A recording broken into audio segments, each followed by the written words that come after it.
Guys, oh my gosh, I love this movie.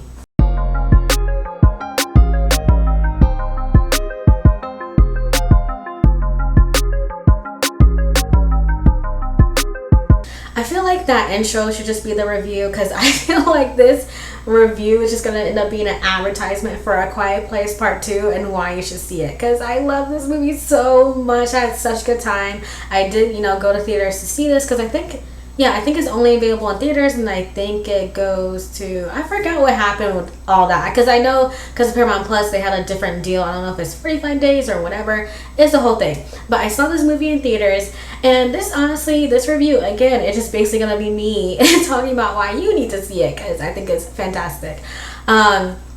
Honestly, especially if you saw the first one, you saw A Quiet Place, you loved it like I did, because I really loved A Quiet Place. I really should have rewatched it before this, because I honestly forgot how much I love that movie. But if you were like a bit skeptical of this, about a sequel to A Quiet Place, I'm telling you now, you can throw that caution out of the window, because A Quiet Place Part 2 is definitely worth your time and money. It really is. Man, John Krasinski, can he please teach a class on writing and directing? Oh my gosh, he did such a fantastic job, because he both directed and wrote this movie, and I love the script. It is so clever. The structure of the script and the pacing of everything is so fantastic, especially with the whole movie, obviously, but especially with the opening scene. The opening scene is what you've seen in the trailers. That's like the only scene that John Krasinski's character that he's in, obviously. And it's a flashback to that very first day, that very first time, the heart-pounding day when the monster showed up for the first time. And again, heart-pounding, the tension. I think, again, both with A Quiet Place and A Quiet Place Part 2, what they do so well is that they are great with emphasizing tension, and also with great sound design and editing that really helps as well. And just with this opening scene, I knew this movie was about to be fantastic. Now, Emily Blunt is wonderful as our honestly, as always, but as our leading woman, she is wonderful. But I really want to put attention on the kids. Oh my gosh. Noah Jupe as Marcus and Millicent Simons as Reagan. They were both given more time to shine here, and they both did a fantastic job, especially Simons as Reagan, the daughter. Man, again, I'm really trying to keep this a non-spoiler review because I just want you guys to go see this movie. Just know they are given more focus and more time, but I think both the actors and then both the characters, it is well worth it. It's well worth it from where you begin and then where you end in this movie.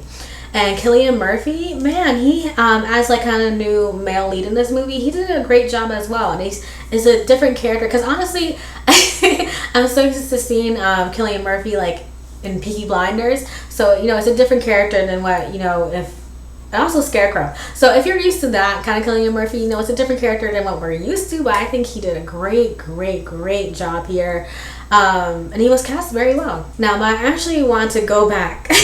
I want to go back to talking about John Krasinski, because man, what really brings this movie together, again, of course you have this great cast, these great characters, great tension. It's a great horror movie, great thriller. But what brings it together is the writing and the directing.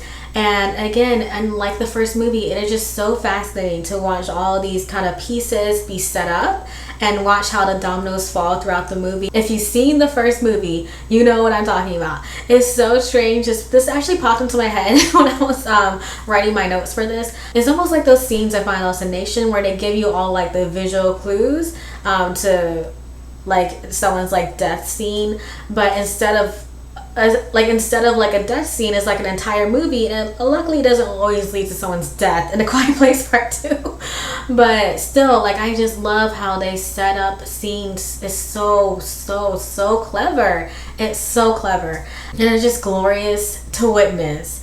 And finally, one thing I want to know, again, no spoilers though. A Quiet Place Part 2 has a fantastic ending that I personally did not see coming, so I'm just going to say you don't see it coming either. I did not see coming whatsoever, and the ending almost tempted me into making this a full spoiler review because it made me so excited, and it finally made me understand what A Quiet Place Part 3 could really be. Because before that, I'm like, okay, do we really need A Quiet Place Part 3? Do we? But I think we do. We really do. Like that, oh man, that ending just, you just have to see it. That's why I decided to make this a spoiler free review, because you just have to witness it yourself. Because the ending, and oftentimes if you like go to movies a lot and watch a lot of movies, you know, like a lot of times the way a movie ends is the way you feel about the entire movie. Sometimes there can be a good movie, but then it has just a bad ending, and that just leaves a bad taste in your mouth, and that's all you remember. So, but with The Quiet Place Part 2, it's the opposite.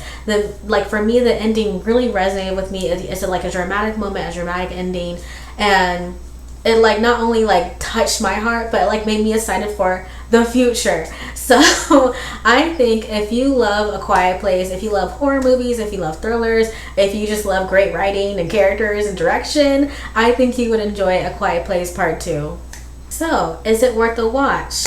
Definitely yes. I know like not everyone can go to movie theaters right now, but if you can, and if you are able, go see A Quiet Place Part 2. And if you can't see it right now, just know that you have a good movie waiting for you. I think in 45 days. I forgot what the window is, but in 45 days, watch A Quiet Place Part 2.